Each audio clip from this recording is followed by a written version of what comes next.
Please. No, Stanton's, both kids have the flu, and so understandably their babysitter canceled, and so, yeah, They've had a run with it too. yeah, so he said he'll call in. With the flu right now.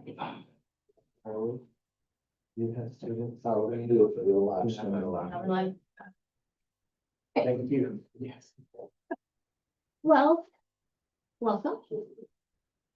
Welcome to our April meeting. Before we get to, approve the agenda, we do have one edit. The, mission in a minute will not be happening. So we can take that off, and that presentation can be emailed out later, once it's openable. That's the word. So with that update, would someone slowly like to raise their hand while we get the Word document up? Like to move to approve the agenda? Darian? Slow roll second. Ross? All those in favor? Aye. Any opposed? Nope. All right, and then for ease, Tori also sent out the minutes, and if we want to do that in the same order to make Paige's life easier. But were there any edits? Nope. All right, I got hand raised from Darian, Second. second from Ross. All those in favor? Aye. Any opposed? Perfect. Jonathan, you're up. Hi, everybody. Yeah, let's jump right into it. So. What's going on? I think I do this every time. You do. Aha, we figured it out. All right, as far as, just sort of an overview of balance sheet, first thing to note. Again, 66 days cash on hand, so $782,000. Good, this is sort of the general flow of the month. We're staying pretty steady there. And a thing to note, we've got some IDEA funds on the way. I'll talk a little bit more about that here in a little bit. You'll note deferred revenues decreased from 701,000 to 11.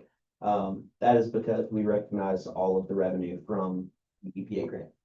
Because we spent it, we have recognized it also in the period, just the way that the accounting works. We want to match to the period that the expense and the revenue are both recognized in.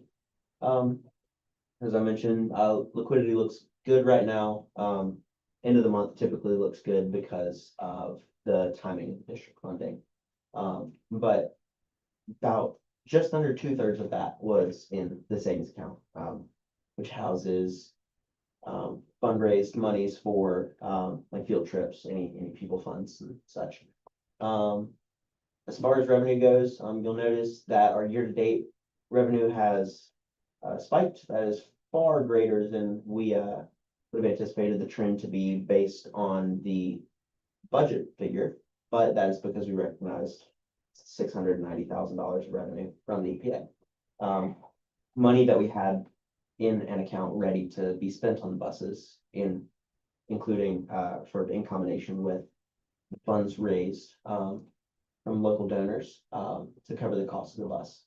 And I'll sort of hit on that a little bit more about the implications on the debt service covenants and such. But local revenue had about 7.5%, state funding 73%, and then just sort of skewing those figures a little bit is the federal funding. Because it was from the EPA, it sits under a miscellaneous federal account. So year-to-date expenses, 5.4 million, which puts a net loss at 276,000. And I want to note something really quickly, because we look at year-to-date figures, but I wanted to point out, because of the timing of expenses typically, Q1 we looked at a net loss of 433,000. Q2 was a net profit of 21,800, and Q3 was a net profit of 135,400. again, some of those things are sort of timing of spend, timing of funding, but just so everybody's aware, a lot of this is because of the front-loaded expenses, from the school year. And now the uptick in federal funding claims that Suzanne and I are working so hard on getting in. And so because of the purchase of the buses, it's an operational expense, so it doesn't, the revenue being recognized means that the top line number that we find a ratio of instructional spend to year-to-date revenue, that figure goes down because the bottom number of the ratio went up. And so I think because of that, it's a little bit easier to explain to the district if they ask a question about it. We say, hey, we had this grant, this is why that figure looks lower because of just sort of a skewed and outlier. And so we're able to communicate that, and are ready to if they ask the question. But as far as data that I've sort of hit on slightly, cash 283,000 in operating, 498 in savings at the end of March. Put our days cash on hand at 66.4 with our benchmark of 45. And as I mentioned, the net loss of 276,000 is a combination of a heavy hitting first quarter and sort of a recovery from that point, sort of moving back toward the $0 mark. But our trailing 12-month net income is at 95,000, or yeah, 95,000. And then because of, and I do want to hit on this, because of the purchase of the bus to go under capital outlay and the recognition of the revenue in this period, our trailing 12-month debt service coverage ratio is at 2.03. So what ends up happening is the top line, the net income is included in there and the expenses added back against, because it's considered a capital expenditure under, they call it the modified accrual basis of accounting. You may have heard me or somebody else talk about it. The way that charter schools account for things is slightly different than just a normal business, where every things that would typically be a capital purchase, a fixed asset that would be depreciable on the balance sheet, is an expenditure within a given fiscal year. Now, the auditors keep a schedule of these things. And so the buses will be considered an asset on the schedule that the auditors are keeping and sort of keeping an eye on the useful life of these items, so the buses, whenever they come in. But to us, it's an add back for the bondholders. So we get this add back, which is why things look well.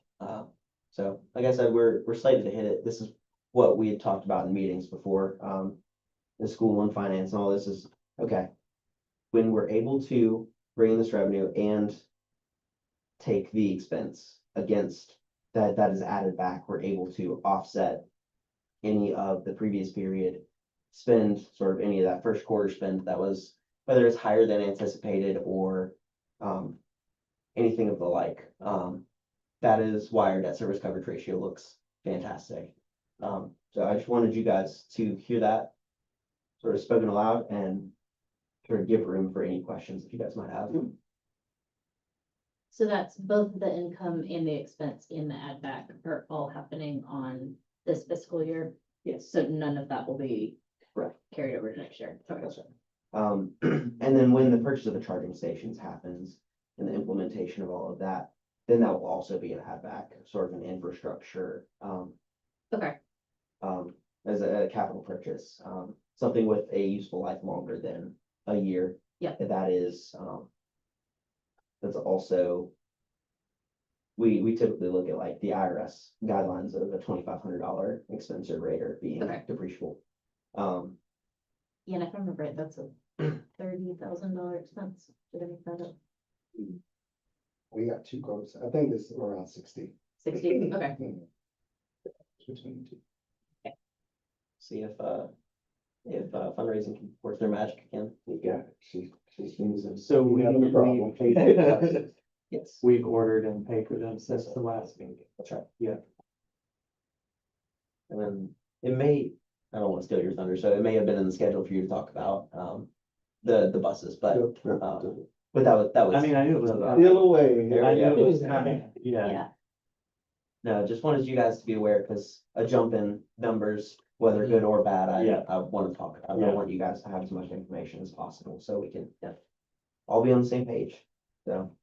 And if there are questions after the fact, like, on your drive, like, what do you mean by that? Please send me an email. Okay. I think you all have it, it's Jonathan Hopper, so. Yeah. Easy to remember. Yeah. Hold on, so debt service paid, million, I say paid, recognized as an expense in this period. You'll notice it's greater than the maximum annual debt service because it's something we've communicated with the bondholders. We changed the way that it was recorded, so you guys didn't take that one hit at a time. So in next fiscal year, it will flow smoothly and everything will look nice. So, just so you're aware, if you had the question, wanted to answer your question. So that will look, personally, you guys are focusing pretty heavy on the budget. It will look higher. It will be above what is budgeted because of the way things are calculated, but, What will be about? debt service. But it's an add back, to expense. So it doesn't impact the debt service coverage ratio at all. It's an expense, it's just added back. But for recording's sake, I was shown it. yeah, if I remember right, it's because previously it was added like every 6 months when the actual payments came out and you guys record it monthly. And we do that so everybody's sort of got a smoother, so the books look smoother. And it's allowable to do, and we want you guys to have a clear picture where you don't get a, $400,000 hit in a month and you say, what in the world is that, So just, so everybody's there, and that is another contributor to that Q1 deficit is debt service hit in August. And so if we start our accrual in July, then you're naturally gonna take that hit in August and then continue on, so things are likely to look a little bit smoother in the coming months. It's my anticipation at least. So that puts our debt service coverage ratio at 2.03 and 66 days cash on hand as of the end of March. You guys have any questions for me? I have a question that's like unrelated to this, but more towards the budget, so. Only question, you may not be able to answer this right now, but one of my final like projections is like the end of year trip expenses. Mhm.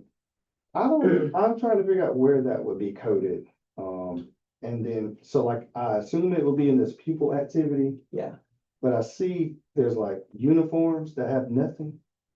But I see like people activity, another people activity and people activity, which I'm assuming uniforms are coded there also.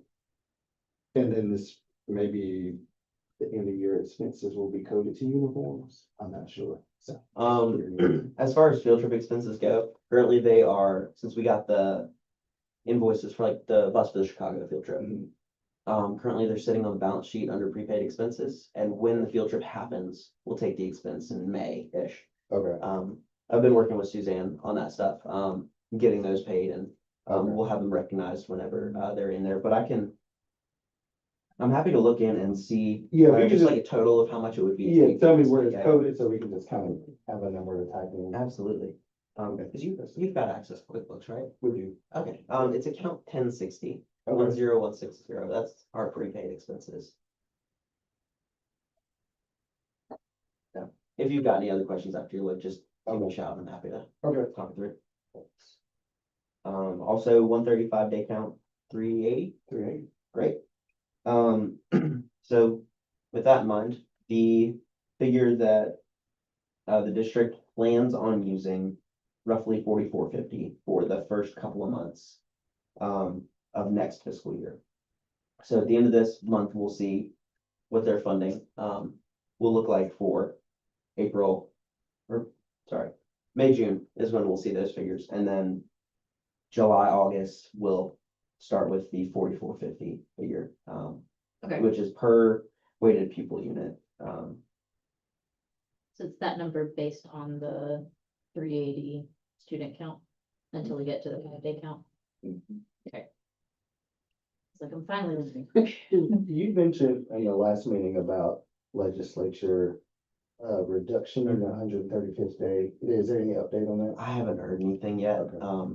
If I do, Yeah. I'm happy to share. But the, I'll reach out to someone on my team and see if they've heard anything, or if they have an idea, 'cause I mean, we have a good relationship with the district, and they're usually pretty keen to at least let us know that things are happening. And so we're always happy to help. Cause no one's trying to hide anything. No. So, as soon as I have that information, it'll help sort of our focus for the end of the year push. I think that was all I had to share. Sweet. So, Perfect. Thank you. of course, as always, if there are any questions that sort of linger or, like I said, on the way home in your cars, shoot me an email and I'm happy to talk it out with you guys. Perfect. Thank you. Thank you, Jonathan. You guys have There we are. We can do it. great As rest soon of as I your started waving, I remembered Lisa, not yet. So I'm just gonna wait. Before we figure out a hat. So Thank you. when that happens, he says, go out these doors Great one. and come back in and then come back home. And I went out the doors at the same time. Yeah. Maybe it'll happen again. It was you. You, Curtis, it was you.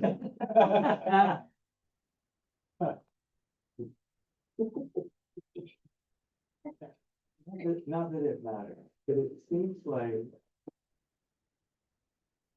getting the grant and spending the money greatly improved the way things look on paper, but it didn't really, it's not a reflection of any different financial situation. Yes. That's what I thought I heard. Yeah. And had we waited until July to buy them, it would have made all of next year look fine. Right. But we But would it have would have gotten, delayed. Correct. Yeah, Yeah. so it's, no, it's the right yes. decision. Yeah, that's why I never became an accountant. Because that's when it starts to feel like monopoly money. Like. Right. You have it and then you get it and then you get to add it back in. Ta-da. Yeah, cause I don't really understand that thinking of like, we have the buses and they will always be an asset, a depreciating asset. Mhm. So I'm just curious of like, what, if we sold the buses next year, we would have at least $700,000 of liquid cash. I don't know why that still wouldn't be like considered a depreciating value over the life of the whole depreciation, as opposed to like in this one fiscal year. Right. And then, yeah. He said it's specific to just school. I was gonna It's say, just could school you, accounting. that is a way to do it. Yeah, Yeah. but I don't think in a business or in any other department, it wouldn't be considered that. Well, I remember when I worked at camp and we had like, we would have all of the physical buildings on the balance sheet, but then you would also, like, there was a depreciation line, so it was a negative Mhm. expense, because the theory, what kind of like our repair and replacement funds, like you're supposed to fund depreciation so that when you have to replace all the air conditioners, You're ready. now it's that, yeah, Mhm. Yeah. yeah. So this feels like you get the add back, but you don't actually have to fund the depreciation because that doesn't show up as a expense. Yeah. That's why I'm glad they're I mean, accountants, because the it's not the, accounting part isn't, I guess, what, it's like you're either gonna do it this way or you're gonna do it this way, but at the end of the day, when it makes the numbers the bondholders are looking for so dramatically different, that's what's, I'm like, what? What is that formula? Like, that seems, Yeah, anyway, it's probably, my guess would be, it's probably pretty rare that somebody gets that much money all at once. Yes. Cause like, I think that's the difference, like, we got the grant and then the expense, so really it's a wash. But I think what typically happens is people save up over years, right, and so you would have like 5 years of income. And then a big expense, and so they don't want to have that negative right. all in 1 year. I think we just got the weird where we got to count all the income and the expense and the write-off all in the same year. Write-off, add back. whatever the actual word is. We got to do all the things in 1 year, so it Yeah. does make our numbers look very good.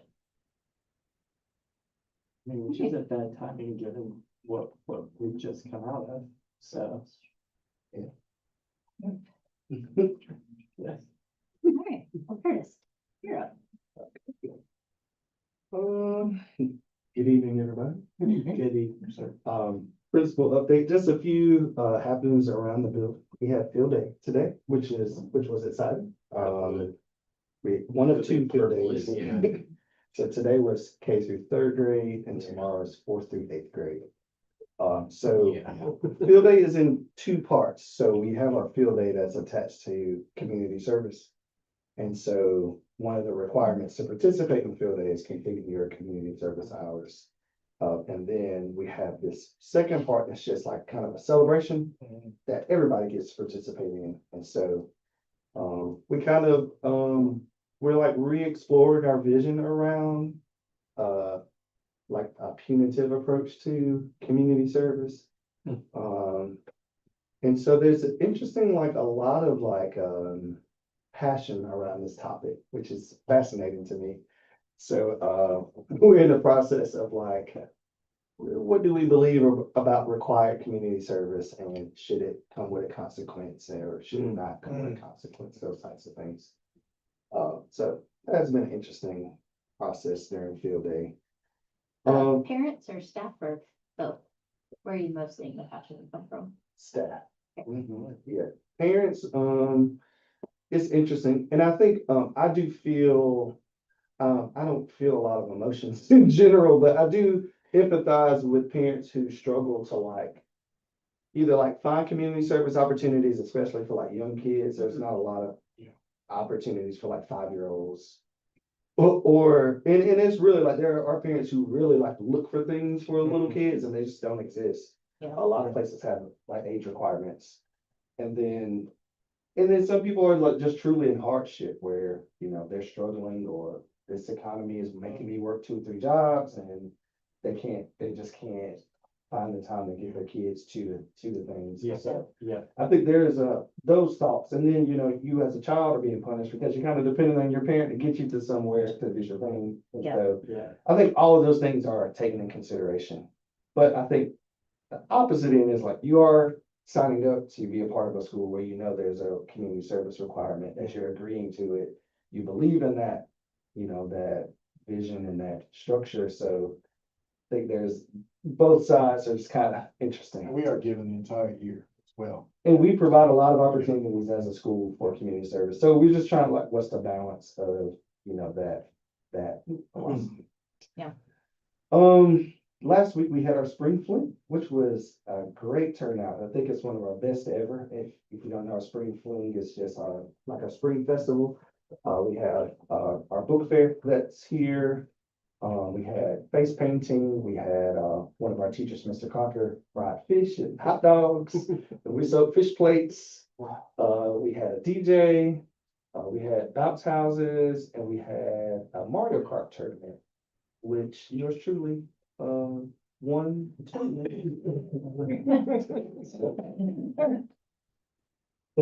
Which I got to gloat. It was so much fun to win that. Been playing Mario Kart since '97. Got a lot of. Finally paid. But I do enjoy video games. That's one of my things that my son and I like to do in my spare time. Yeah. Mario Kart champion. Curtis But won. which I've shared that with a team of teachers, by the way, with him. He's so He's nice. home. I know, it's all me. Which is a cool thing. So there was a prize, a cash prize. Yeah. I think second place got $80, first place got $160. So as the winning team, we gave our winnings, some of our winnings to the third place team. And then myself and another administrator that was on the team gave us some money to the 2 teachers that were on that team. So we did keep the cash prize. You just wanted your trophy. Yes. Yeah. I was just good. The satisfaction that I was. Yeah. There was no trophy. The trophy. That was more trophy in my Yeah. mind. That was about to say. We recently, so we have a partnership with the Warehouse Theater that, has been graciously gifted to us by Bernadine Atkins. She's funded this partnership, through like a playwriting initiative, is with us in Legacy. And we had one of our students whose play was, chosen for the Warehouse Theater to, perform her play, Marie Calhoun. This happened on Monday night at the Warehouse Theater. And so myself and Suzanne got to attend and it was great. We got to see her play along with a lot of other Legacy students' plays and we were very impressed with her playwriting skills and it was fun to see her play come to life through the professional actors and actresses at Warehouse Theater. So that's something that I think this is our third year of doing that. We hope to continue that partnership. And it's great. It's a great opportunity for our students to be able to participate in that. We also recently had our student-led showcases. This is a day where our students get to lead their families through their goals and their progress throughout the year. It's kind of a unique day. It's not a regular school day. Students just come in for their showcase time. And so we had a really great turnout. I'm not sure if we got 100%. Didn't get quite 100%. Close. I got 50%. So, but it is a great opportunity to, have our parents and students kind of come together and they get to like see all their progress and their goals and, connect with their teachers. So, this is one of two student-led showcases that we have throughout the year. Announced our teacher of the year this year. I don't know if you guys know this. I don't know if I announced it at our last board meeting, but our teacher of the year is Miss Audrey Axman, who is one of our 8th grade teachers. This is actually her first year at Lead Academy. And she's a phenomenal teacher. Our students adore her and staff adore her. She really goes above and beyond to make learning engaging. She really loves her students. She has very high expectations for her students. So from my perspective, she's everything that a principal would want in a teacher. So she's really awesome. So we're very fortunate to have her. Also, we have a program here called Blush. I don't know if you guys are aware of this. And it is a program with our last year's teacher of the year, Miss Crystal Franklin. She's one of our first grade teachers. It's a program that involves our middle school age girls, and it's focused on building their confidence. It's kind of like a debutante style thing. So they work on like, formal skills and like, they will be going to a dinner next week at Maestro's to like learn about, etiquette, yes, and these things. So I think there's about 10 to 15 girls in the program. This is our first year doing it, but she seems to love it. Our girls seem to love it. One thing we try to encourage here at Lead Academy is our staff to like be involved with making the school your own. So if you want a program, like if you have an idea about something like this, like to start it, or Miss Lindsay just decided to start cross country this year and it was great. And Miss Espinosa started the library club and it's great. And so we really encourage those clubs. And we found that a lot of our students that are connected to clubs and after school activities and robotics and athletics we tend to retain them. So we always try to encourage clubs and after school activities and as much participation as possible. And then lastly, we are gearing up for state testing. That will be coming up last week in March and last week in April, first week in May. Yeah, that state testing is happening and that kind of marks the end of the year. Then we have our end of year trips, awards days. And we're out. That support staff of the year. Oh. Nurse Beverly, our Nurse Beverly got our support staff member of the year, so. And that is the end of the principal's report. I have two questions. Yes. One, I put it at the bottom, you mentioned all the end of year stuff. I believe Thursday, May 21st is the 8th grade graduation. It is. I don't know if that's in the evening or during the day. There's some, It might be both. it's A all, combination of both. Okay, there are things that are, happening that have been planned for the morning. In order not to spoil some of those things, I won't go into much detail now, but there will but be the more. premise behind my question is we currently have a board meeting scheduled for Thursday, May 21st, and so Yeah. do we need to move that? Probably. Okay. Yes. Okay. If you want to participate. Yeah, if you want to be there, we probably need to. Yeah, well, I figure me and I would also assume you. Yeah. Yeah. There's lots of things, but the actual promotion ceremony will probably be in the evening, Yeah. Okay. so.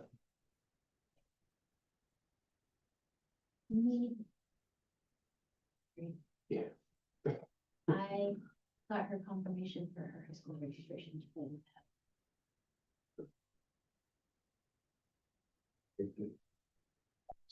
I didn't.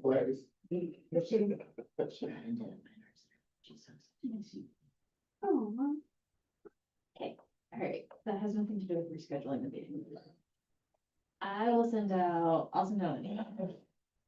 And then we can all just pull up our calendars and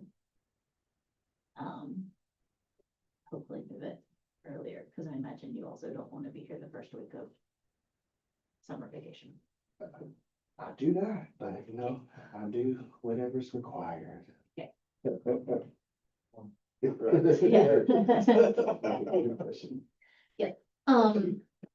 And then I thought, because I wasn't at the last meeting, so I know the new software and stuff was talked about. I don't know how that's working, the enrollment stuff. Incredible. You should have received something from a little. Oh, I've gotten lots of reminders. Yeah, That's the goal. yeah.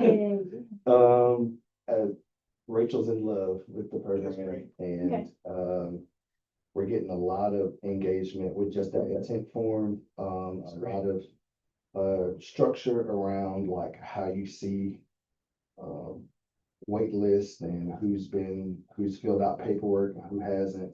And it's like, it's just kind of automatic. It's not her like having to go in and like put it. fill in Yeah, everything. that's great. Yeah. And then it can do much more, so as we move through the enrollment season, it's been so helpful, and it's one of the reasons we went with it is because of the quick turnaround to start it up. A lot of the, some of the other companies Yeah.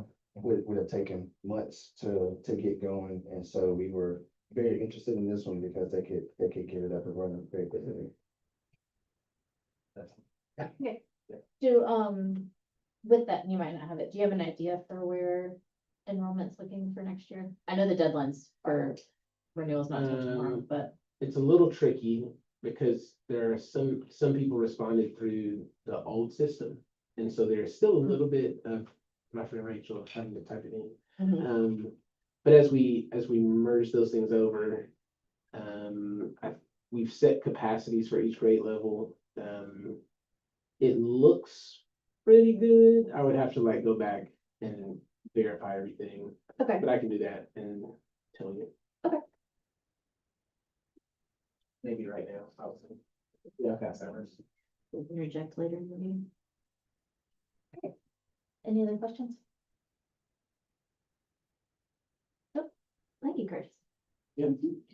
All right, on committees. I believe we talked about it in February. So we've got our current crew of six.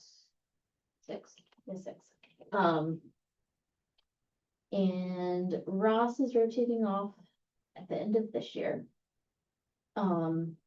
We, as far as like elections go, because we all got elected last year, none of the existing ones need to be reelected. But if we're gonna bring on new board members, we will technically have to elect them, although we can't appoint them for a year, and then we've done that before.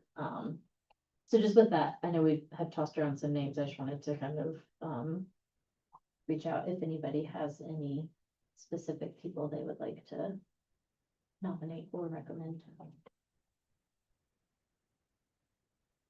I mean. I know we talked about like a bilingual person. Yeah. I mean, are there other like preferences of like, which like sector? Yeah, I know we talked bilingual, I know we talked about someone who would kind of help with recruitment, whether it's,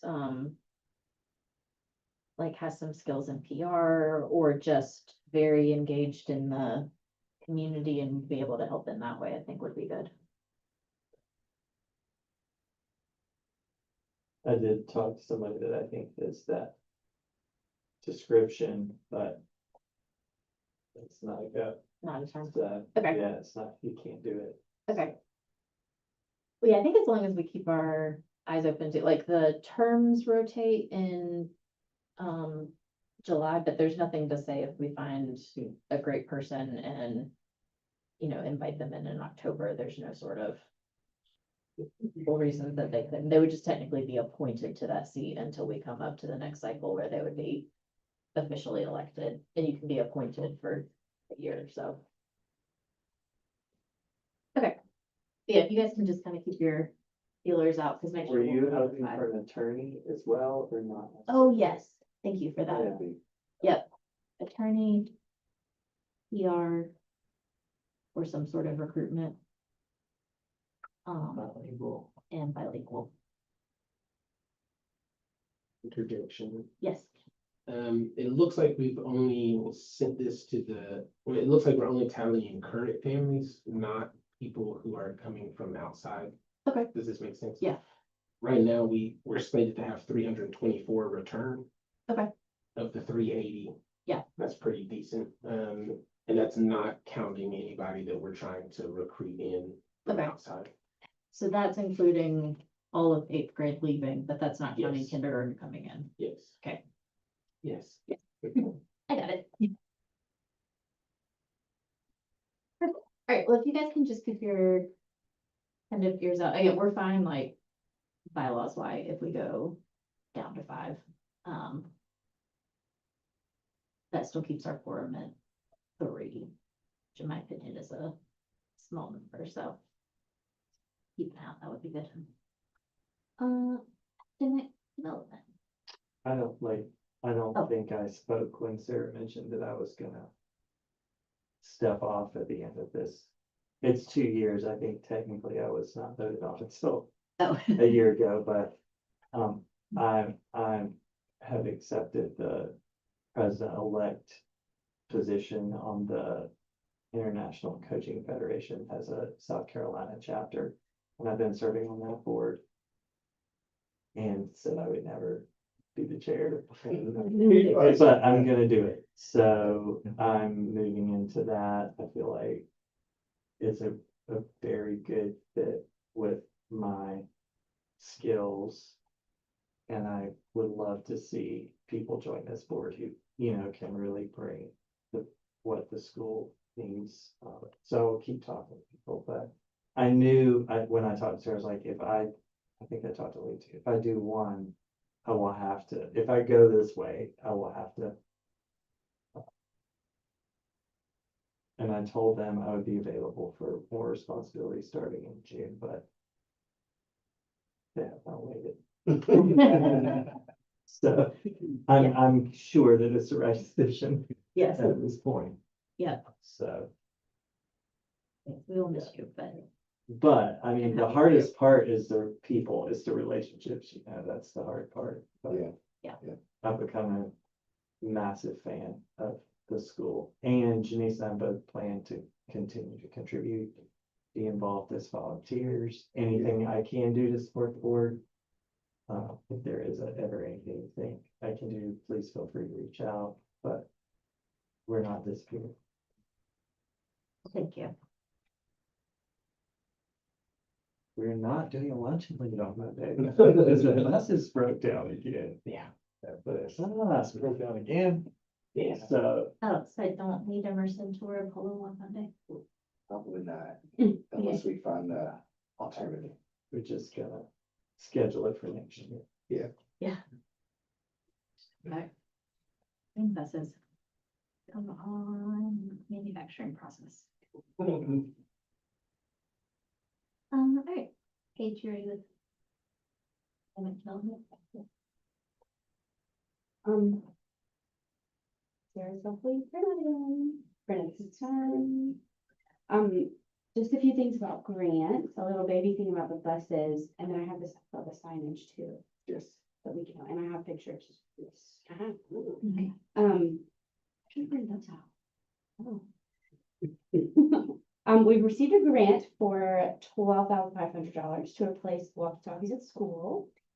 Sarah just noted this is a huge security and communications upgrade, very exciting, and it looks like they should be on campus in 1 to 2 weeks. Yes. That's great. Capital purpose. Yes. It always helps. There are 2 grants that she needs our approval for, as she noted that they're just not they're undecided on what they'll be for. So just our approval to go ahead and submit for them, Upcountry Fiber and Community Foundation Capacity Building Grant. So there's a motion. I will move. A second. All in favor? Yeah. Yeah. Good vote. Okay. And my second, my own motion, I don't know, is that allowed? Well, I moved, so. Okay, You perfect. second. Yeah, you can say.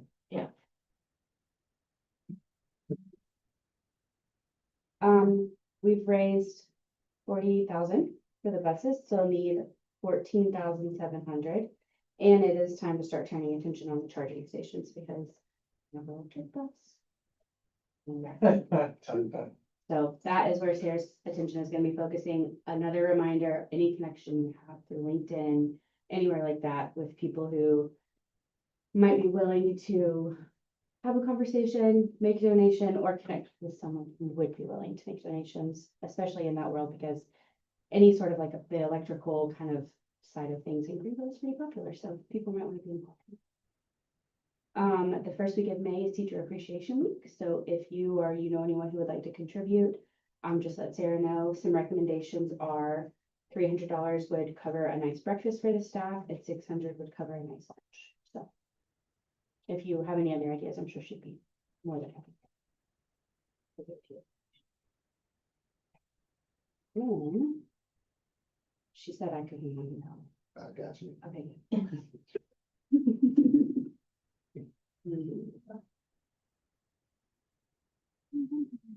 So Sarah and I chatted earlier this week, and she has had a lot of experiences where donors have been on campus. It seems like maybe some alumni, just people who've been on campus who aren't familiar with LEAD have made note of the signage or lack thereof. And so she took it upon herself to look into this because with enrollment being a focus, we don't want people getting lost. And I think she had, was it 5 ladies with the group that was on within the last couple of weeks? And it was either 5 ladies and 4 of them said something, or 6 ladies and 5 of them said something. Either way, a majority of them made a comment about how the sign out front is broken and it was confusing about knowing where to go. And that feels like an issue if every person who comes on Yeah. campus she's getting ready to ask them for some money, is making a comment about how they're getting lost, not knowing where they're going, anything like that. So she has been, of course, being who she is, problem solver, working on getting a couple proposals and just chatting with a lot of people in the Greenville area. And it sounds like she's made a really good connection with a company. I don't know if I can say it out loud. I don't know. We haven't officially accepted the bid, just a company. Perfect. So that, A local company. yes, and they have offered to include a lot of things with the quote that they've sent over. So this would include, the new sign out front, new directional signage. Yeah. So that would replace the temporary ones that are the little sandwich signs. Installing these new things, permitting, all the stuff associated with permitting. And I believe they tacked on a little bit of a donation. And they've already done the design work as well. And the total is $10,000. I know. So I have pictures for you to see. And I think at this point, she would just like that to be considered, whatever the next steps might be. And Yeah. So, I think even before this year, I think our signage has always kind of been an issue. I've had lots of conversations with people who I've ridden by this place so many times and I had no idea what this was, and I can't tell what this was. I missed it 5 times when I first came here. We have interviews, people who are coming to interview, like, I didn't know this, I didn't know this was a school, I didn't know anything about this place, it's so cool. Yeah.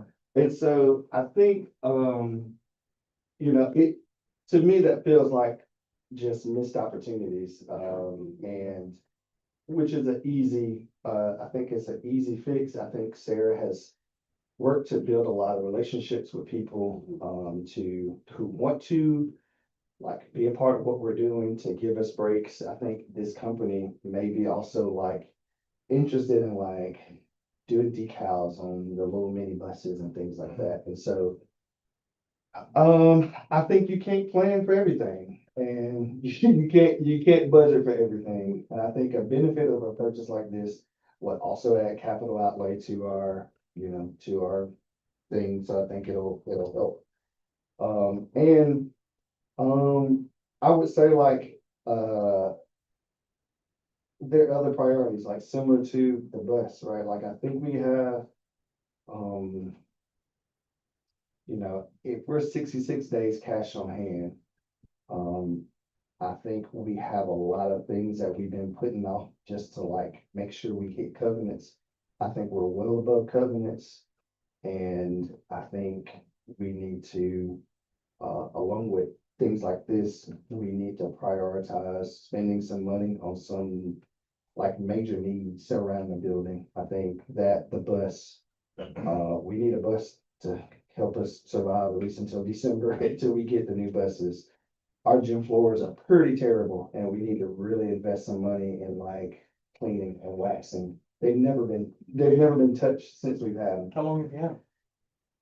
2021, 2022. Nobody's wet? Nope.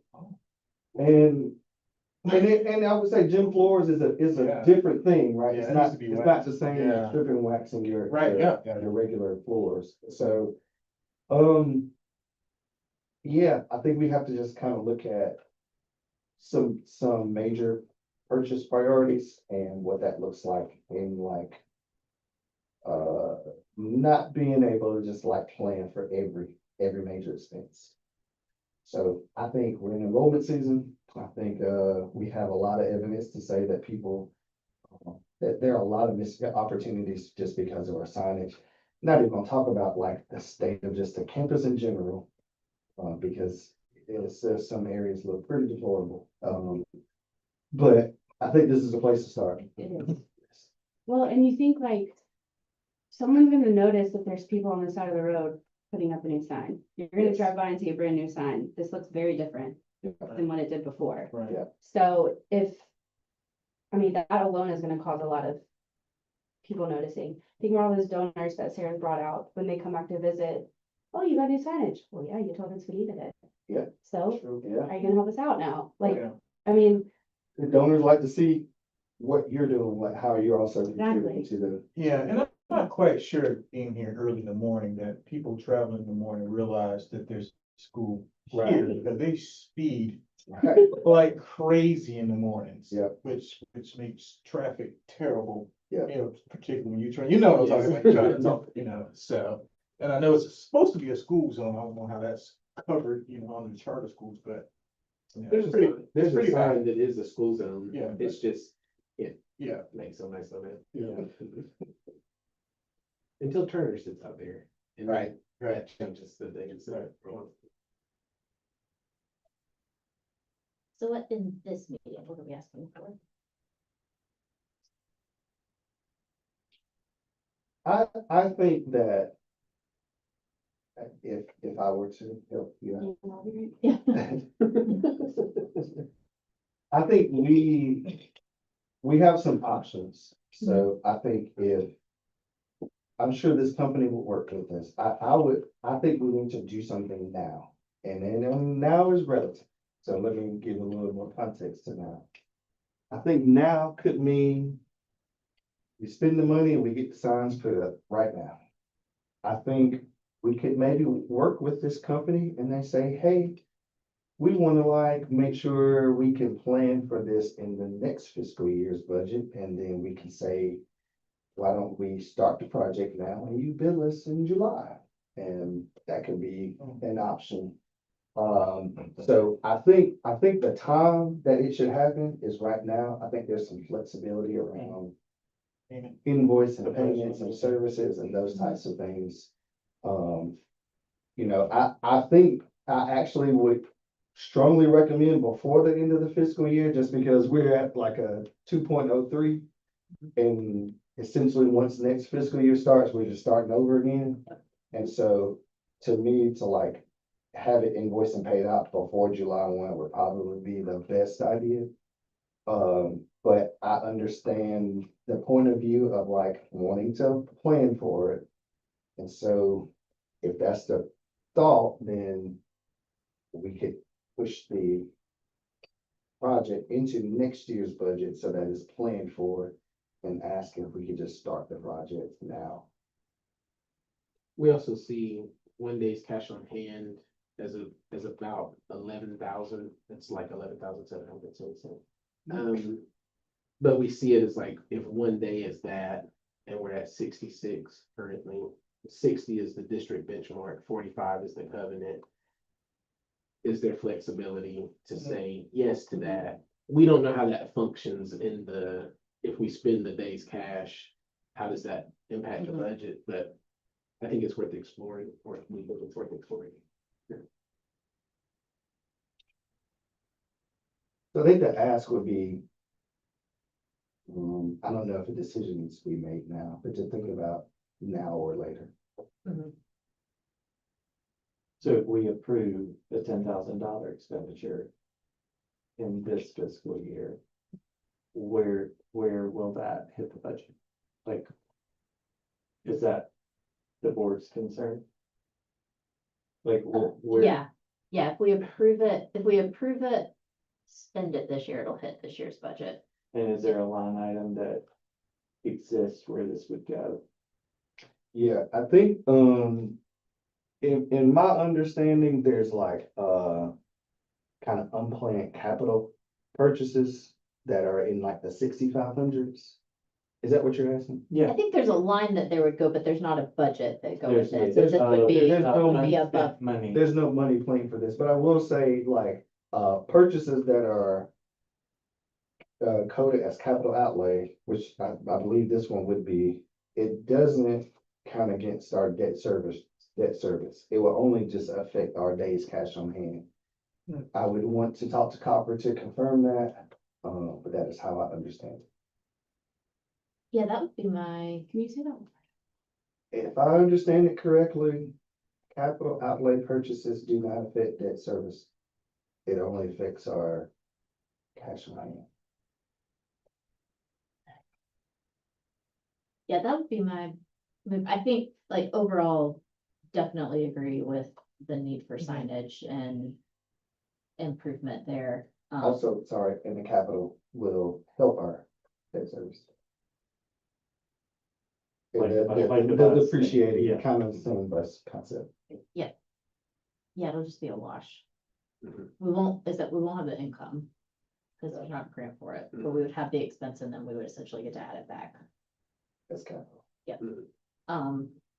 Yeah, that would, my gut feeling would just be to get Copper's advice on which year, based on where we're projecting this year, knowing like our debt service coverage ratio is so high right now. It's like expense feels fine. I agree with you, like days cash on hand feels okay. I don't know once we add in like end of year trips, and I mean, that's not a huge thing, but just they should be able to run the numbers and figure out roughly where we're gonna land in June. So would this impact it one way or another? Or does it make more sense to have the expense be in July, knowing we're not gonna get the bus back outlay and, we're not gonna be at a 2 next year because we don't get that massive going back in. That we might just kind of ask for their recommendation and guidance. Does that come from you? As the board chair, The or does that question, come from? who us? asked, who would Yeah. ask Copper? I mean. I don't mind asking. I think from a like relationship standpoint, I think it would be good coming from you guys on a like day-to-day sort of thing. And then if we need to be able to move quickly, I can make it official if you want to. But I am good moving forward per Copper's recommendation. Like approving the sign expense, but go with the timing of the invoicing based on Copper's Copper's. recommendation. Yeah. But creative invoicing, which is totally legitimate, Yeah. could be a possibility. Yeah. Trying not to frame it, so if you ask Copper, now we have to go back in May and approve things, so Yes, is what I'm trying to avoid with. that's, that. that's what I was saying too. It's like, we can approve it now Yes, without that yes. answer. Yeah. Okay, so I move to approve updated signage expense following the timing guidance from Copper. That's much better. Second, Yes. All those in favor? Aye. Aye. Any opposed? Great.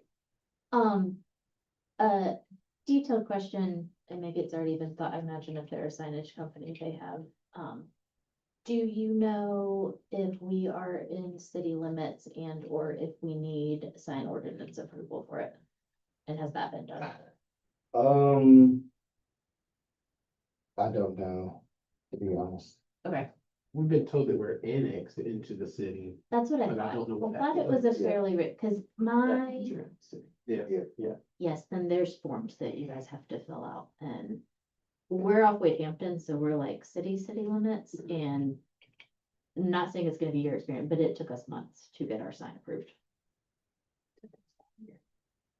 Yeah, there are like mention a lot of like coding things because of where we are Yeah. and close to the road and you gotta see it. well, I wonder if when they said like they help with permitting, if that's included. It does I say think so. permit admin and permit costs as a part of the description for the project, Yeah. so.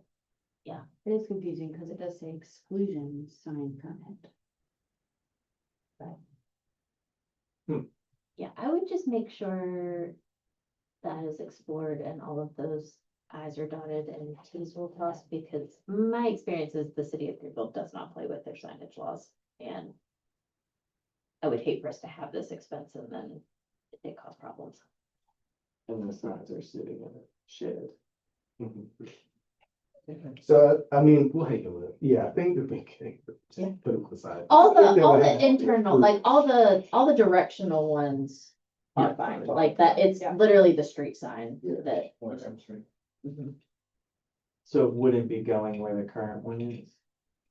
Yeah, the idea is to chop it, so instead of it being raised, chop it down so that it's closer to the ground. Yeah. That way they don't have to do a lot of other foundation Oh, yeah, things. okay. Yeah. And then just make sure, we've also talked to, some neighboring businesses about like how to beautify it as time goes on. Yeah. So it's like a monument sign, not up in the sky one. I know for And- our office, there was an existing sign and we were changing the design of it and it was The whole new. yeah. That'd be okay. Yeah, more just a caution, and I don't know if it's them or, but just on the radar that. Greenville City takes their sign law serious, so. We're opening our new office in July. And our new signage in our city.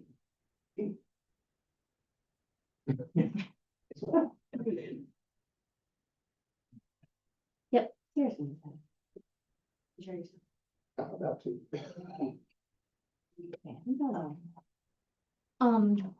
The other thing, and it's really a admin note, if we can approve the updated school calendar. Literally nothing affecting the student or anything like meaningful is changing. The other copy just didn't show August 4th and August 5th as staff work days.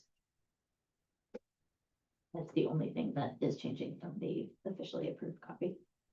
So, fourth and fifth. So we need to vote Sarah on that? Yeah. So I move that we approve the updated school calendar. All those in favor? Aye. Aye. Any opposed? Alright. Moving on to finance. Did we vote on grants? Or did we have any? Oh, we had two. Yeah, we Did moved, we? motioned in second.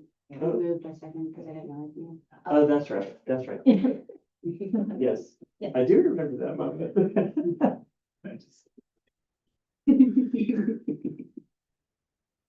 Perfect. Alright, from finance committee, and we talked about the 2026-2027 budget. And I know I saw emails back and forth. I don't know if the stuff got added back in. What's Do you have that? an updated copy?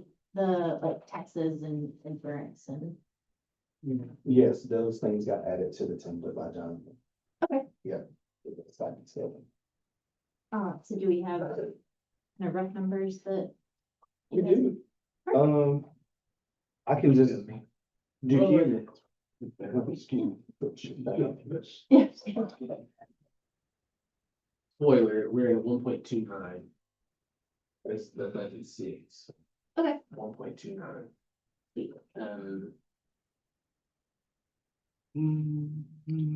Sorry. While he's doing that, I think the new template that we got from Jonathan, has been way more efficient in its processing. For example, Suzanne and I Yeah. and Curtis did all of the health, retirement, taxes stuff today, Uh-huh. because it's just like, it's a much, more efficient workspace, really. Then we try. You And have to go up. Curtis, just a note for lunch, I don't think you're going to, but just make sure you don't go over to the staffing schedule. I will not. Okay. They can't see it though, so I don't know how to. Okay. That's true. Yeah. You scroll that way, to the right, so that like toward road, you know. Oh, you want all of that to show? Let me just zoom out a little bit. Show that. Oh, let me do 100.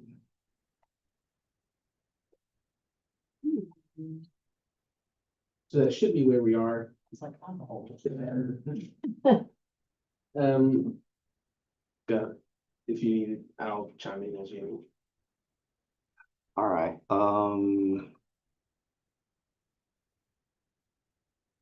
so how we start with the budget is we have our FY 26 budget in this column. We have actuals through February. So our approach was to take these actuals. We also took into consideration that projections document that Jonathan sent us back in January. And then we also have the most updated financials from March. And we kind of use all of those to kind of guide us into like, where are we currently? Where do we think we'll end up? And then is there like a thought around, do we need to add more or take away according to like where we are? So all of these are our projections for FY 27. This is our revenue. Yeah. And so these are just kind of our best estimates around where we think we'll end up. A lot of it is mostly a conservative number, so some of them are these are like not actuals, and then Yeah.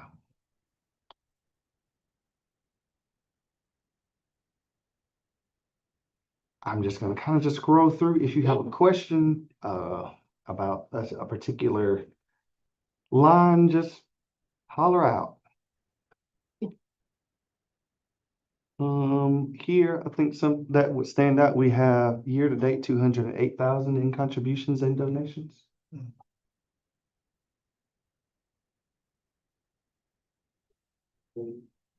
Miss Sweeney. Hey, Miss Sweeney. Then we're at, so we kind of went somewhere in between where we, budgeted for last year, what we got. We kind of went in between there. We still have like 12,500 that's unaccounted for, that's coming in on radios and other things, so. Um,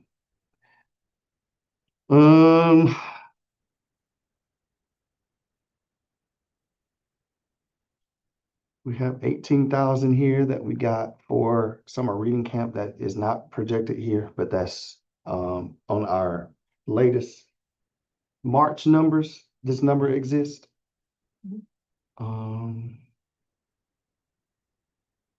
Title funds, we just kind of copy over and paste from the previous year until we get updated numbers. Those usually, like, we get title preliminary numbers in the summer. And so if we want to, we can adjust those, but most people just leave those alone and just kind of adjust through their financials. Yeah. What's the deal with the 560? Like right where your cursor is, C47, yeah. So they changed the state aid to classroom formula. Like, so if you notice, this number is way lower. And then the rest of it shows up somewhere else. Yeah. So,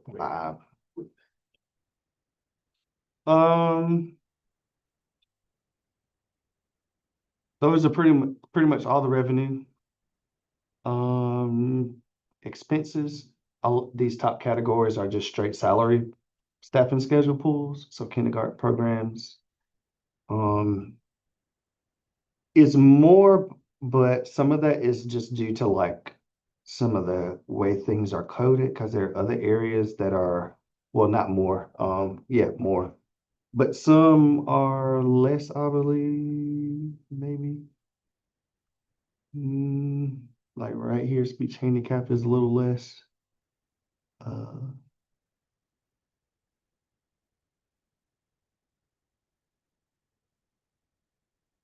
All those straight salary pools,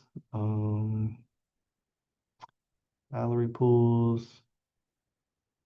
Sorry, just going back and making sure I'm looking at the right thing.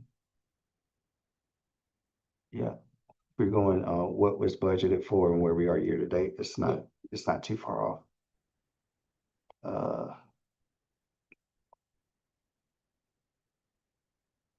This is reduced here. This person is going back to consult, which is, she's gonna be hourly contracted, which removes her insurance and benefits and retirement. That's what I was gonna ask, without getting into specifics, have there been staffing changes in the projections from last year to this year? Minus I know we lost a couple teachers that we got creative and didn't replace, so I assume those get added back in. You mean like the people not coming back, or? Positions, not people. Like a reduction in. Yeah, This has no reduction, no Okay. addition, no reduction. okay, So the creative approach, we put people back into in. those roles. That's what I was assuming. And then we did not reduce, we didn't cut anything. Okay. Didn't cut, didn't add. Right. Okay.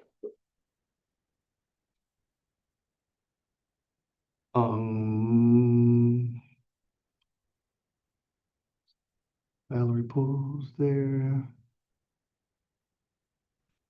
Salary pools there. Nurse. This is interesting. So, these are psych services. We are, working with our site, we've been told that we are under evaluating our students according to our population. There's like a ratio of where you should be doing student evaluations. With our psych and our student services coordinator, who is over our SPED department, have projected that we are going to double the amount of evaluations that we perform from next school year. Okay. So the recommendation was you probably need to double your budget for that service, Okay. which is what we did here.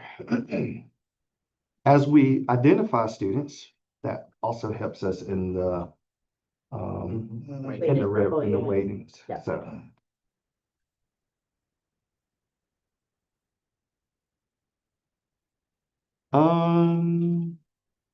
A lot of this is just this is salary pools, but the other areas are just kind of copy and pasted into where we kind of see ourselves. That's about $10,000. So we just same here, kind of the mirror staff training. This was kind of weird in this area. So I think one of those is that big legal Yeah. bill. I was like, well, we're not Yeah. in forbearance going into next year, so we shouldn't. So we- have- Try to create it kind of closer to Yeah. this number here. These are salaries. I don't know. Did you type these notes in? That's all from Jonathan. Okay. It has something to do with the way certain staff members are being coded. Which became an issue in the January projections conversation where the coding was sending certain people's salaries to different lines. And so it creates confusion. So he just wants it won't change the raw numbers. It'll just change What where line it it's shows in. up. Yeah.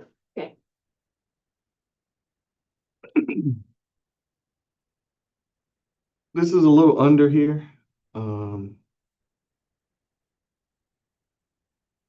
I think it's mostly because of the coding things. Okay. I think you'll see it increase somewhere else probably.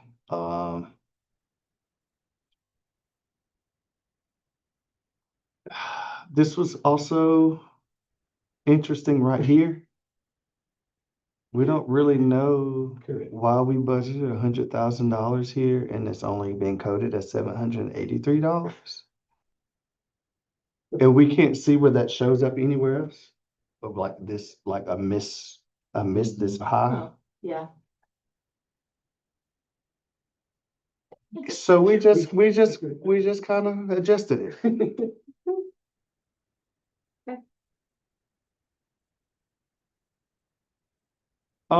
This was during the January projections, this was one of the areas where like this salary was showing up, but it was also showing up as like no money was budgeted here. Like this is exactly what happened. You had 38,000, but like it should have pulled that salary to automatically have a number there. So we've asked him to take a look at how those things are being pulled. Something's being pulled here. So we just want to make sure, is there an assistant salary that should be pulled somewhere? Okay. And trying to make sure that doesn't happen again.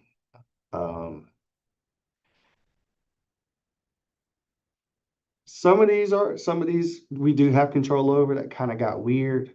So we're at like $42,000 here. And this is in February. And then looking at March, that same line is like $46,000.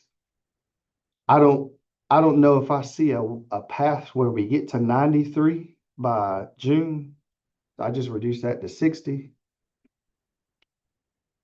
You know, it's all imaginary, so we'll see. I was like, well, that might be where your gym floor waxing money is. Could be.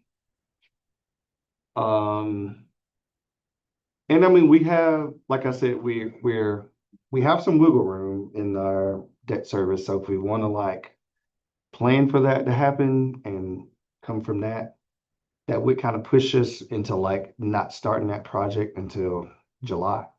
Well, the 93's in this year's This budget. year. Yeah, I mean, you have 50,000 if you're not, even better, yeah, because then you don't have to ping your signature. even better.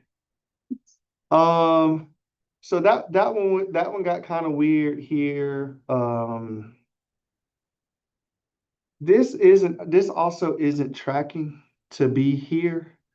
We still kind of left it high just to be conservative. I was like, they're going up. Yeah, so we're not really messing with this, but I will be curious of like Yeah. where we end on June 30th here. Yep. To your point about the 93, Uh-huh. would that cover the sign? I was looking at that. It says repairs and It said maintenance. maintenance. Is the sign that's blinking what we're repairing? Yeah. I'm interested, I don't know, It could you would be. see the same thing. I think it's. Well, adjacent no, for so sure. it would, so actually they're gonna code it here. Uh, The 6590. Yeah. It'll just kind of Yeah. cancel out. yeah, So you can, in theory, say that you have a the little bottom buffer. line. Yes. If Yeah. you just Yeah. look at Yeah, the. so you would total- just look more here. Yeah, Yeah. As long as we kind of stay below 426. Yep. We're good. Yeah. And similar here, like this is the breaker box. Right. And so we hopefully don't plan on having another major emergency like that, but Yeah. I don't think you're really projecting capital things like that unless you have a project in mind that you're working towards. And I did another interesting thing that we'll get to here in just a second. So bus stuff, we kind of just mirrored here. I have a question on bus, looking Yes. at next year. So we're looking at December-ish for new buses, right? Which would give us 2 routes or 2. Do you see us going, we have 2 buses, right? Yes. Do you see us then needing 2 drivers? No, well, maybe. I think the expansion into 2 routes is as needed. So if Yeah. we see that this bus is at capacity, or maybe like this bus is going way on this side of town and it's not enough time to go way on this side of town, that we Yeah. might, yes, we would then need a second bus driver. I don't. I don't think that would happen next year, you know, Yeah. Okay. no, that wouldn't happen mid-year. The goal for the second bus right now is to be able to potentially run a field trip More field trips. without having any kind of. Logistical thing, Yeah. like get Yeah. back You have to before be back. bus route starts. That makes sense. And then those bus drivers are covered by the fees, like field trip fees that they pay, right? Okay. Yes. I want to go back up, sorry. So another thing that we have, that has been successful this year is, we have a line for substitutes. I don't know which one it is because there are multiple ones. Right here, I think is where we put the 20,000 here. I would like to keep that, so we might try to work that in somewhere. But we've never hired outside subs. It's been working. We got like a pool of really good subs that have been helpful. In just covering classes when teachers are out, or even like as we've gotten in the bind where we've needed an 8th grade teacher, 4th grade teacher. It's been good to just have a pot of money to pay them from to float people in. So I would like to add some funds there. Food service is it's just like Suzanne and I looked at this, we almost projected it on the money that it'll be a 250,000 expense, but we get about $200,000 in revenue. So it's about $50,000.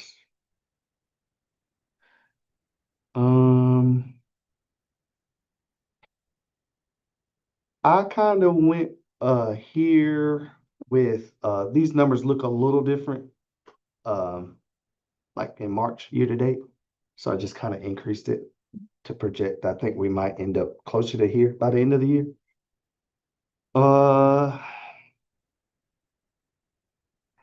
This is interesting. So this technology and equipment supplies is a 6,500. line, which means it's also capital.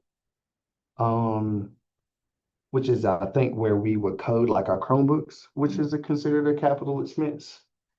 As I like added money here, it didn't affect our debt service coverage. Oh, because it's counted as an add back. I'm assuming. And so, currently as we stand, so we kind of have like a tech plan where we try to like, third grade is where we start our Chromebooks, where we go 1-to-1. And so we try to like give all third graders new Chromebooks, brand new Chromebooks, so they can like go with you throughout the years. You keep that same Chromebook.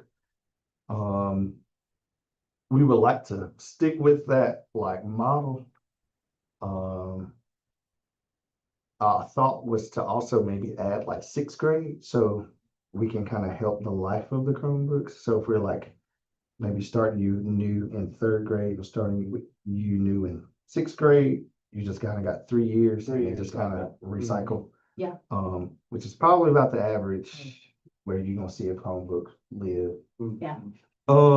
So I don't know if that's something that we're gonna implement this year, but it would be nice to have like the option to do that. I think if we don't, it's just icing on the cake of money that we save. And also, I think it's also thinking about teacher devices too, that those are in need of upgrades, constant upgrades. That was the idea that I was talking about. This is weird. This is what I asked Jonathan about.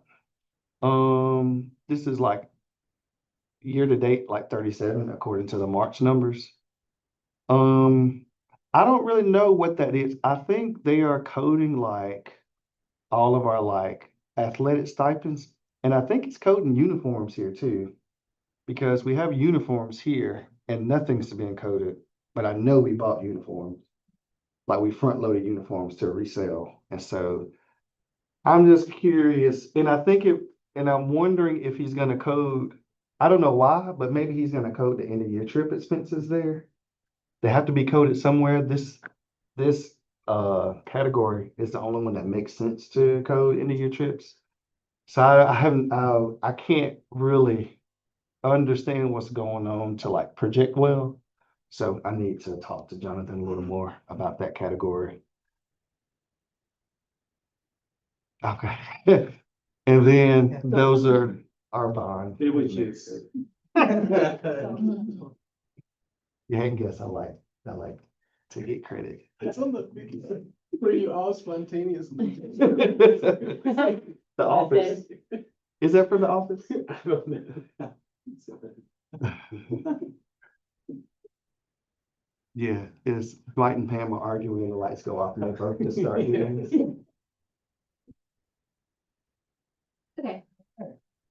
And that is the end. I would not recommend approving this budget at this meeting.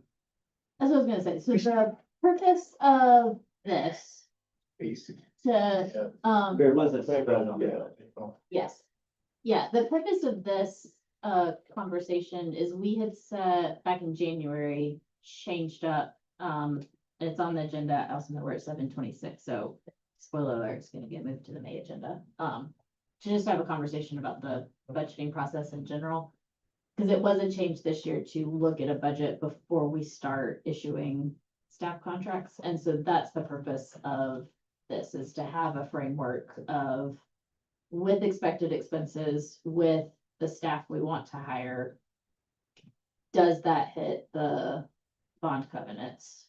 Which we said back in the fall was a kind of priority of this. So that's the purpose of this. To his point, we are not officially approving the budget. There will be a few more revisions. Also, it'll get emailed as the state decides like exactly what they're gonna do. And we get more information on federal and start to figure out not only positions, but here specifically who. And so like those salary numbers start to get tweaked some. So there will be an official budget that will get reviewed in June.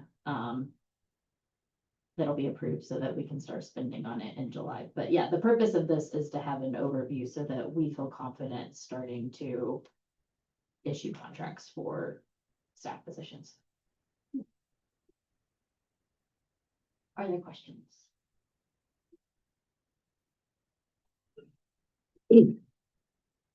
No questions. Sorry, I just want to say sorry that this process change, it seems has resulted, the bumps of getting through this process change has resulted in the loss of some good, at least one good So teacher like, yeah. candidate, yeah. And hopefully that, will not be true in the future, as this process gets ironed out. Yeah, that is what's now gonna be a main conversation is, I think internally we can debrief what happened, but for us to, as a board, set like, even talking about it in May, when we get to the fiscal year 28 process, like, what do we want that to look like? And starting to have some like conversation and guidelines around that, knowing how it's been done previously, how it's been done this year, like what's a good thing that we all feel good moving forward. So that's what we'll talk about in May. So for the purposes of issuing staff contracts, based on this framework of a budget,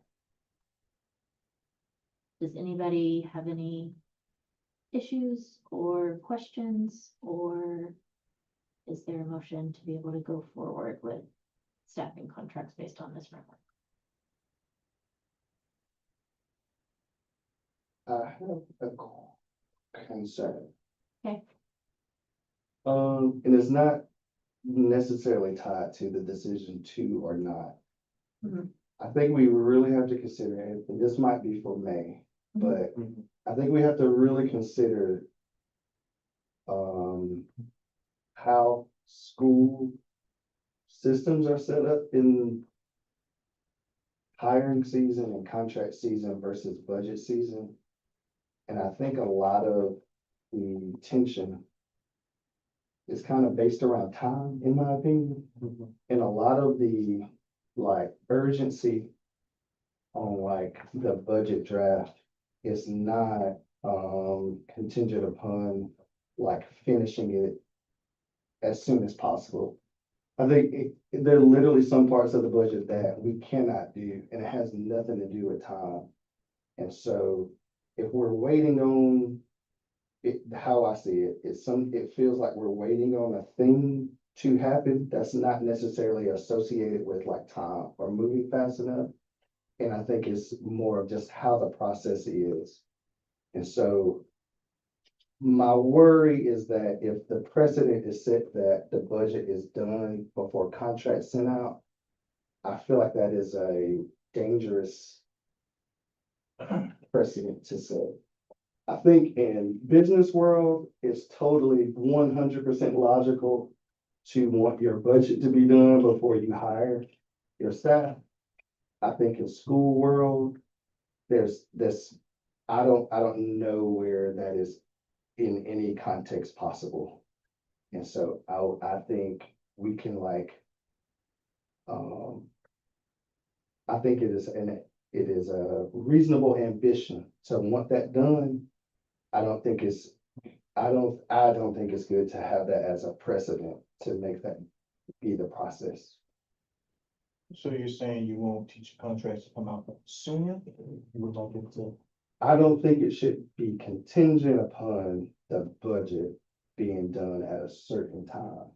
Cause I think it is too, it is not, it's too up to chance, or like if you have all the right information or enough information, or if you have, a per pupil number, if you have your 135th day number, I think it's contingent upon having a lot of information that none of us have any control over. And so I will say that the standard school process of like hiring and issuing contracts does not wait on budget approval. I think we make the best projections that we can, and then we move forward. And as we outlined also, like the contracts are not, they're held by state law also, so there's state deadlines around when you have to Mhm. offer contracts and receive them back. Mhm. And so if the state is telling us is this thing has to be done with contracts on a certain day, Mhm. but we don't really know when we're gonna have all the information to make decisions on where we go. I think that might set us up to be in a similar situation next year where we had a really strong candidate that we just lost that and that took another opportunity. When do we typically offer contracts? Usually it's like right after spring break, so it's like in this March, April, something. And I would say contract offering is a combination of like, in this particular context, I think it was more important for us to be in a position to tell a new hire, Right. Mhm. yes. I think maybe returning staff could be kind of adjusted, especially with positions that we know that aren't like, that we have to have school, Yeah. right? And I think, to me, that should not be a question. And if we're talking about maybe support staff or aides and things like that, interventionists, things like that, I think those are other positions that we can maybe like hold off on to make sure that we have those monies in the budget. Mm. But Mm. I think the school process does not wait on the budget to offer contracts in general. I think it is great to want that and to work towards that. But if it doesn't happen, I don't think we can wait for it to happen. I have a couple questions. One, so like for some context, kind of how we set that as a goal this year Mhm. was kind of felt a little behind the eight ball in the budget last year in that we had these staffing, like all the staffing stuff was set, it was contracted out, and then when we were talking about the budget and struggling to figure out how to make the covenant ratios, because staffing is the biggest percentage. But in looking at like what we could tweak or cut or add, staffing wasn't really a conversation because that was all set. So that was the kind of thought process behind this one, is if that's the biggest part of our expense, then let's figure out the overall before we commit, over 50% of our budget to something. My question is, because I don't live in the world, like the difference between offer letters and contracts and what's used when. And this is probably a question for legal, but, to the point, what I don't want us, and this can be a bigger conversation in May, like, I agree, I don't want us to get into a situation next year where we're not able to offer positions to people because we don't have the budget framework or we're waiting on that. I also don't want us to get back in the position where now we're squeezing and nickeling and diming, or we can't meet covenants because we have all of these. So I feel like there's probably a middle ground. So when do we do offer letters versus contracts? And has there ever been an instance where a contract is issued and then we've like rescinded it? Yeah, I think that, that's interesting. Like, I mean, we started interviewing in March, like early March, and I think if we had a candidate that we felt good about, we would want to offer that person then. And Of so course, yeah. I think it just varies and when the A right contract, person- not an offer letter, but We would have a sent an offer letter. offer letter. And it essentially just represents a formal statement that we are offering you to work with us. It's, this particular person, just didn't hear, or like, we kept in touch, but it was like, hold on, just wait. And I think in the context of charter school in particular, Yeah. this is not necessarily an issue in a traditional school. They got the property taxes to they'll just raise your taxes if something starts going wonky. In the context of charter school, kind of pay attention to the news, like some of them are just closing. And so if I'm if I'm a highly qualified teacher Right. and you're being a little wishy-washy, I'm gonna just go on because this space can be weird. But the offer letter would have just represented, it's not really a contract commitment. It was just like a, hey, you cool if we like agree to move forward as getting into a contract later. Yeah, because my understanding is offer letters are not legally binding. Right. Like, there's no, But I don't think generally we would break a offer letter, right? Once we We offer. would hope not, yeah. It was not, it's not Well, done. But there's gotta be, if we don't, and I believe it and respect the fact that we actually don't know what money we're gonna. that's have. what I'm saying. And I think- So even if we do put a budget together, we don't know. And, but then there has to be a way to say to somebody, we don't have money Yeah, to and hire I, you. and I think that's where, I think that's where it gets weird for me, cause like, I think, as realistic as we try to make this, like, we don't literally know, like, we don't know. We actually don't know what the per pupil allocation is gonna be for next year.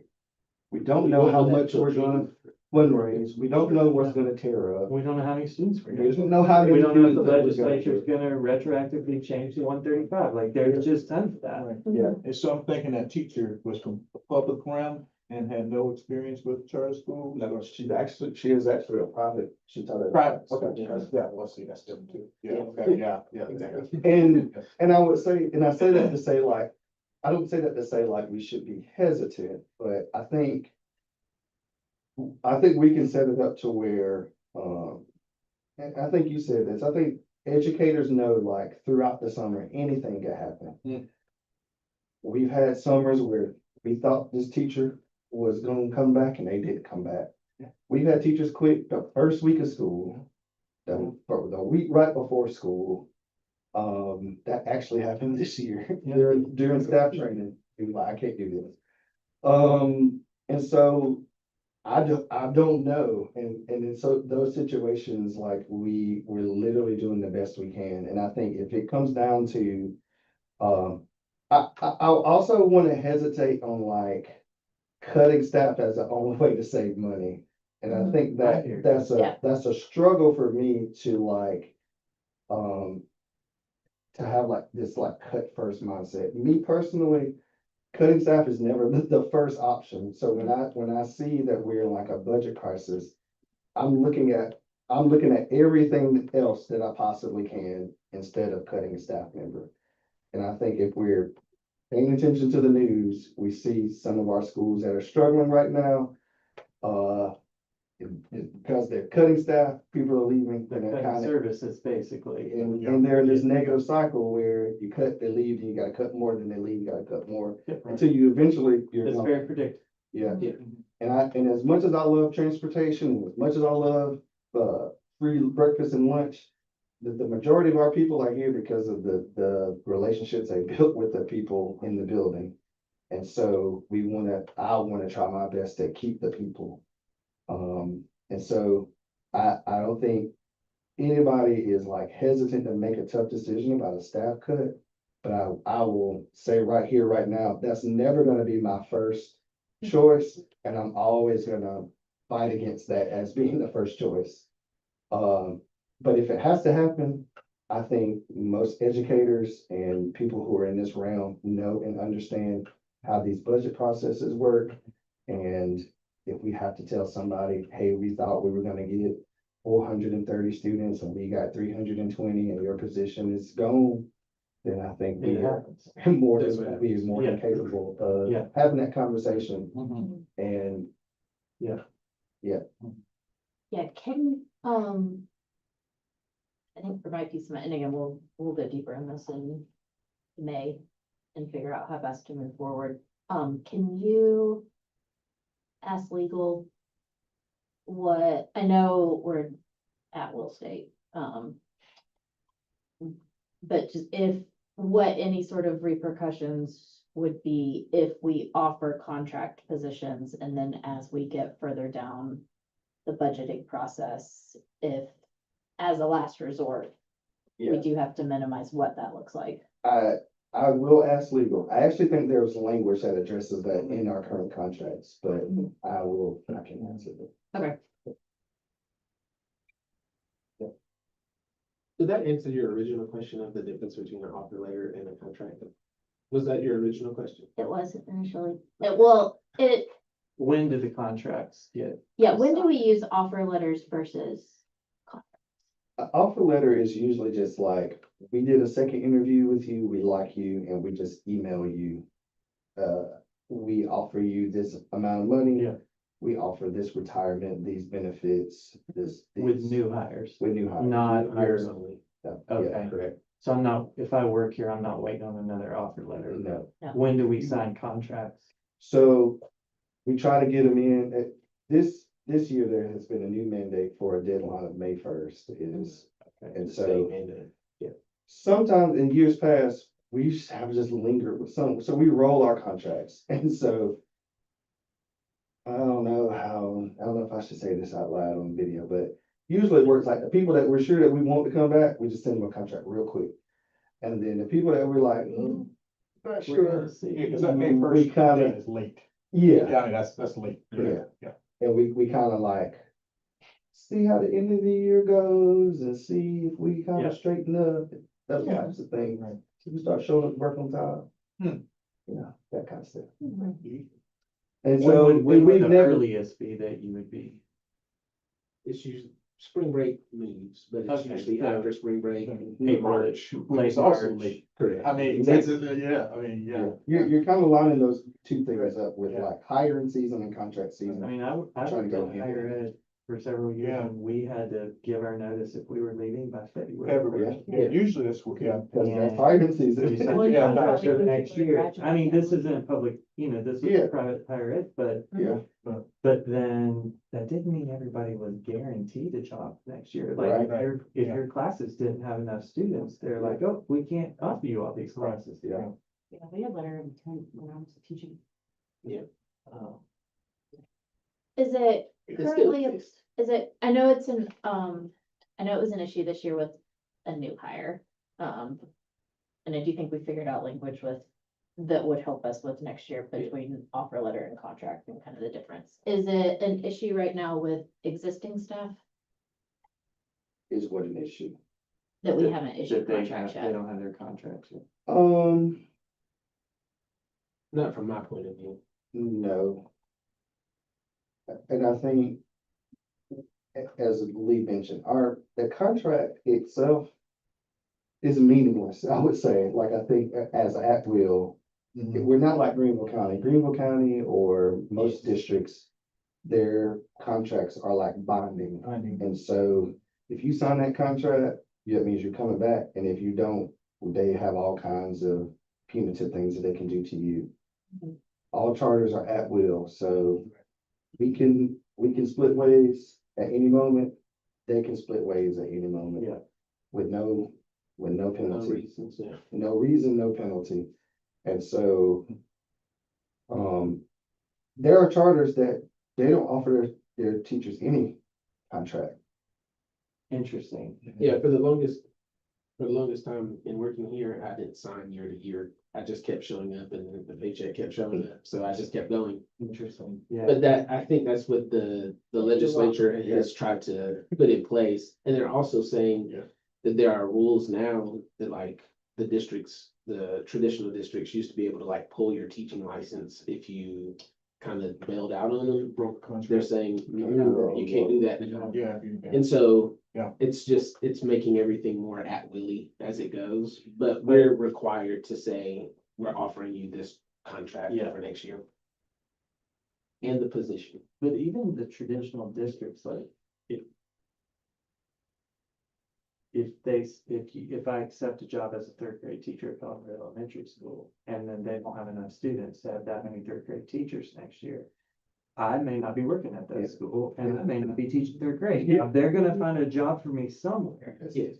Because they're a big district, but they're not gonna deliver on the exact thing that I accepted. Right. But as a, like, independent charter school, you can't do that. That's You right. would have to let me go if it got to that. Yeah. You can't place me somewhere else, but. But they don't come through in the way of like, oh, you get exactly what you signed for, and you can see why, Yes. because it's this math game, you know? But I just wanna reiterate, I think that it's just worth saying, like, the only reason we're having all these conversations is because of the debt. Yeah. And that is not about educational philosophy, No. that's not about staffing or services. Yeah. This is about decisions that a former board made that we all have to live with. And doesn't help to look back, but that is the reality. Yeah. And so the commitment of the board and the school to meet the covenants we've inherited, you know, and it makes things very difficult, but that's where the tension is, I think, created, is over this, like, we're not just trying to make budget. Right. We gotta make. We would love that, we would love that world. Right, yeah. We're meeting bond covenants, Yeah. Yeah. and then, like, with what's left, trying to run an amazing school. And I think we all know that, but it's just worth saying, it's like, that's the thing Yeah. that we're, you know, like, when we talk about making budget, it's really about making the bond covenants. And I think some people would say, you know, I dwell, right? I think that's a part of my personality. But I only dwell because that idea of like, well, we're kind of cleaning up somebody else's mess, but we're also trying to maintain the standard of what kind of Yes. school we are trying to be. That's the vision, I mean, Those- that's the purpose. And to me, you have to couple those things together to like make the best decision to like solve it. Mm. And so that, even though like we're past that and we can't go back, that context It's always matters. there. Mhm. It's there for now, yeah. What are we trying to do also matters. Mhm. And like, what are the components that we need to make that happen? And then when we sit with the whole picture, I think that gives us the best opportunity to solve it in the best way, to address this and also to like preserve this at the same I time. agree 100%. Mhm. I agree 100%.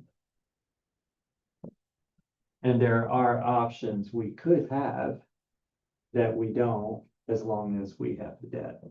Doesn't mean we Right. don't have many options, and we can get very creative, but the debt has in some ways limited some of our options. And I'm telling you, y'all, right here, Sarah Mitchell is like, I've never seen anything like it. It's like someone breathes in her direction about They just, an opportunity. and they give money. Yeah. And like, and I went to her like, 2 years, and this was not happening 2 years No. ago. I went to her like jokingly, and I was like, have you ever like looked into how endowments work? Yeah. And I was like, and I was just like, and I was like, I mean, I don't know if it'll work, but let's just look into it. And then she like looked into it, and she was like, oh, I've got this thing where we can, you know, get $30,000 in this thing, and it starts an endowment, we just kind of build off of it. I'm like, what? We talk about the big money. Right. Right. Yeah. And to me, it's scary because like anytime we brought something up Yeah. like that, she just figures out how to make it happen. Mhm. And so, I mean, honestly, that is what we It's a gift. need. yeah, Is- So she- That is like such a offset to the other thing. right. It's a good perspective, because like you said, not thinking about cutting and thinking about where to. Yeah. enhance. Yeah. Yeah.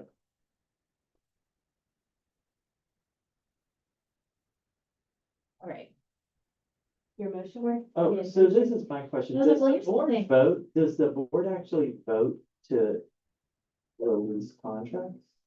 Like that, if that's what we're voting on, is that the board's function? Legally, according to our bylaws, the board approves all contracts. Now, I don't think, we have to get into, I don't wanna get in a position where we are looking at every single Teacher staffing contract. Yeah. But according to the bylaws, the board approves contracts. We're and accepting the so- It's pretty responsibility. typical, yeah. Yeah, and so this is a way to, based on this framework, kind of blanket approve. I teaching I contracts, expected that. which Yeah. is different. So yes, my motion is on the table. We started having a discussion. I don't think we had, because if I heard you right, Curtis, you don't want that to be a motion, Well, because you don't want to set that as a precedent. the standard is, so like if we're talking about how a typical district would do it. Yes, they do, but it doesn't really stop a school from offering a contract. So like, for instance, I got my contract as a teacher in my hand signed. And then at the next board meeting, they just said out loud, like we have 400 contracts that need approval, and then they just, yes. But it, Nobody read a contract, nobody looked into a Right. person. Yeah, They were just like, yes, we approve the contracts. But I think that is just like a formality, and it's not really like it's not contingent upon a thing being done. And I think that's like, to me, like, the board being over contracts is no issue with that. I think that process being contingent upon a budget that's is what I where heard. yeah, the Yeah. difference is. So if the board is voting every year. Yeah. To approve staff contracts. from a timing question. 'Cause I hear a precedent, and I also know kind of a perfect storm this year that we switched financial companies, we switched timing, like lots of changes this year. Not next year. So would you see a world in which offer letters can go? So like we're solving the without board approval, because those are different than contracts. Like offer letters can go during the hiring season, like no hold up there. And this conversation, not a finalized, like we're not approving a budget, but this conversation could happen in March feasibly when spring break is happening. When's 35th day, 135th? It's right around spring break. That's really hard to say. I think that.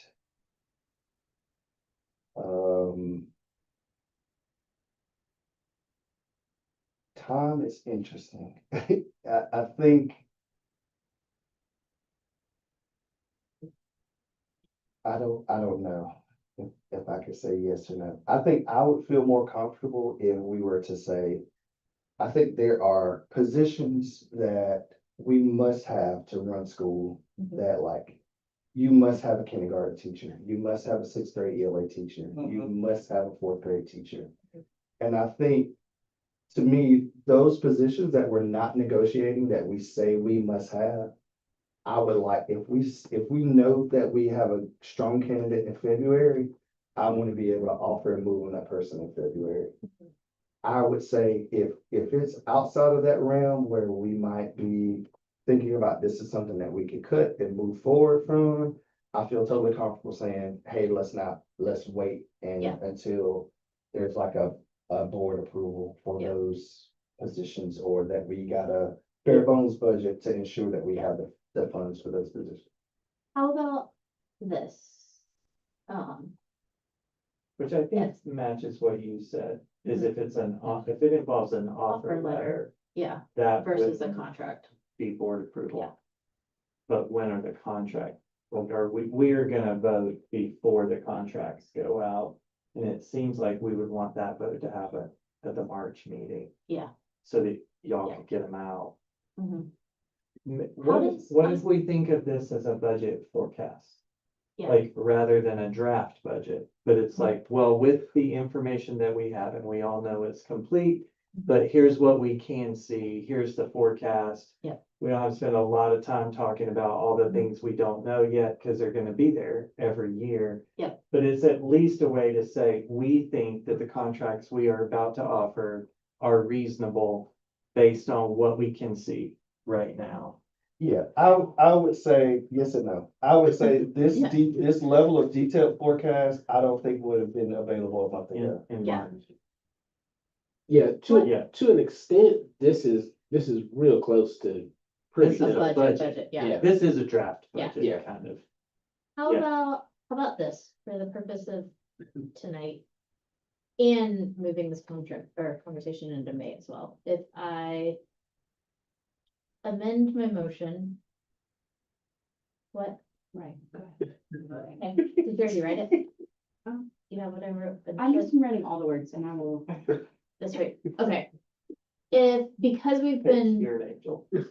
Yes, I think because we've been talking about this since January as well, like, and we've got a framework, if we approve issuing contracts based on staffing schedule in this budget framework, but make it clear that this is not setting a precedent and that we are going to have a conversation in the next meeting to discuss and settle on the budgeting process and how we want to move forward for next year. So this is a one-time vote.